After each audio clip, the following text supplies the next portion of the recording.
Werben mit Podcasts. Heute bei mir der Digital-Audio-Spezialist der Swiss Radio World, Steve Krebser.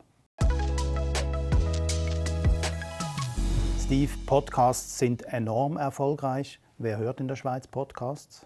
Das sind 44% der 15- bis 34-Jährigen. Das gibt uns eine Hörerschaft von 2 Millionen. Diese sind eher weiblich und gut ausgebildet, was uns eine kaufkräftige Zielgruppe gibt für die Werbetreibenden. Wie werbe ich am effizientesten auf Podcasts?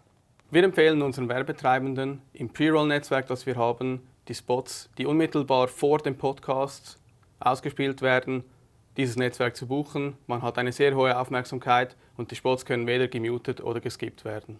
Was habt ihr für eine Reichweite mit Podcasts? Wir hatten vor 2 Jahren ein Inventar von rund 200.000 Impressions pro Monat. Mittlerweile sind wir bei 5,5 Millionen Impressions pro Monat. Hier sehen wir einen enormen Anstieg über die letzten 2 Jahre. Wie viel kostet so ein Podcast-Werbespot?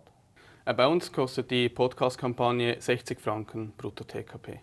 Meine Werbekampagne, soll ich die jetzt standalone machen, nur für Podcast oder auch in Kombination mit Radiowerbung?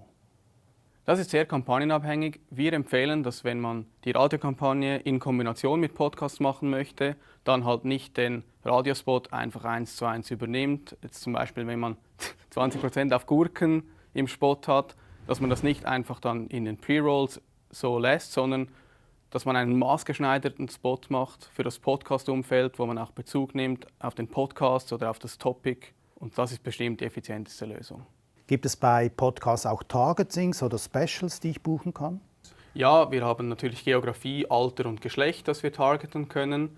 Dazu haben wir auch noch Themenumfelder, sogenannte Topics, wie zum Beispiel, wenn die HörerInnen Sportpodcasts hören, dass wir die Zielgruppe da erreichen können. Und wir haben auch viele weitere Themen wie News, Education oder Technology und auch True Crime. Was kostet die Produktion eines solchen Podcast-Spots?